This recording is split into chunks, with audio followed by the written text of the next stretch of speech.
tinawag po ako sa isang mabigat na problema, mga minamahal. 24 years ago, mga minamahal, that was 1997, mga minamahal. Nagkaroon po ako ng mabigat na problema na ito po, nung hindi ko pa nakilala ang mahal na Panginoon, ito po ay kinahihiya ako na malaman ng iba sapagkat ako po ay pinagtaksila ng aking asawa. Sa loob po ng 22 years namin na magkasama, nagkaroon po kami ng isang anak na supposed to be ang anak namin na babae ay gagraduate na ng kolehiyo. Nung panahon po na yun, ang inyong abang lingkod ay ako po'y dating manager sa isang real estate company.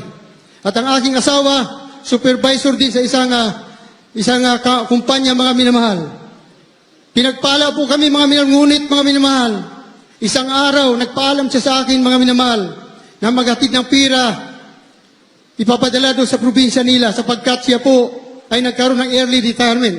Dahil naka 20 years po siya sa kanyang kumpanya, nag-offer po ng early retirement ang kanilang company. At kami po ay may plano na magtayo ng negosyo. Ngunit mga minamahal, hindi po yan ang nangyari, mga minamahal. Magdamag na inaantay ko, hindi na po bumalik, mga minamahal. Hinanap ko po ang aking asawa at nabalitaan ko, mga minamahal, na confirm ko sa kanyang mga kasamahan na siya pala ay may lalaki sumama sa ibang lalaki, mga minamahal. At hindi ko po kayang tanggapin, mga minamahal. Grabe po ang galit ko, mga minamahal, sapagkat yung pira po na hawak niya at ang komisyon ko ay naibigay ko sa kanya. Sapagkat siya po ang mahawak ng aming financial, mga minamahal. Pinagplanuhan ko silang patayin, mga minamahal. Sa loob po ng 3 months, mga minamahal, pangalawang buwan, nagkaroon na naman ako ng problema. Ang aking anak ay hindi na umuwi sa bahay, nagtanan, mga minamahal. Sa mga tuwid, dalawa na po ang problema na aking kinakaharap. Ang aking asawa na sumama sa ibang lalaki, ang aking nag-iisang anak na nagtanan, mga minamahal. Hindi ko na po alam kung anong aking gagawin. Gusto ko na maghuramintado, mga minamahal. Gusto kong pumatay ng tao, mga minamahal. Bumili ako ng baril, mga minamahal.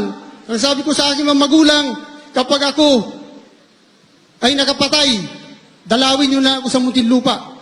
Kapag ako ay namatay, ilibing nyo na lamang ako. Ngunit kapag ako ay nakatakas, mayroon po akong plano, uuwi po ako sa Mindanao, mga minamahal. Doon po sa amin, sa Bukidnon, dahil mayroon po kaming lupa doon sa boundary po ng Lanao, mga minamahal. Doon po ako magtatago, mga minamahal. Ngunit hindi po yan ang plano ng ating pinakamamahal na Panginoon. Isang madaling araw, ako po'y lasing, mga minamahal. Araw-araw po yun po ang ginawa ko, napabayaan ko ang trabaho ko, mga minamahal. Nabuksan ko ang television, napanood ko po ang programa ng Jesus Miracle Crusade International Ministry, nangangaral ang ating ginagalang at pinawal na pastor. Ang sabi po, kung sino ang may mga karamdaman, kung sino may mabigat na problema, lumapit sa ating pinakamamahal na Jesus. Binaliwala ko po yan, mga minamahal. That was Friday, mga minamahal. Ang palabas po natin noon ay sa Channel 7, mga minamahal. Ngunit Sabado po, mga minamahal, hindi ko alam, madaling araw ng linggo, mga minamahal, naligo ako, nagbihis ako, nasumpungan ko ang aking sarili, na nandun ako sa Cunita, Sodom. Sapagkat ang gawain natin noon ay nasa Cunita, Sodom. Pagpasok ko, mga minamahal, mayroong nag-aawitan, may umiiyak, may sumisigaw. Sabi ko, ano ba itong aking napasukan? Mukhang yata mga baliw ang mga tao rito.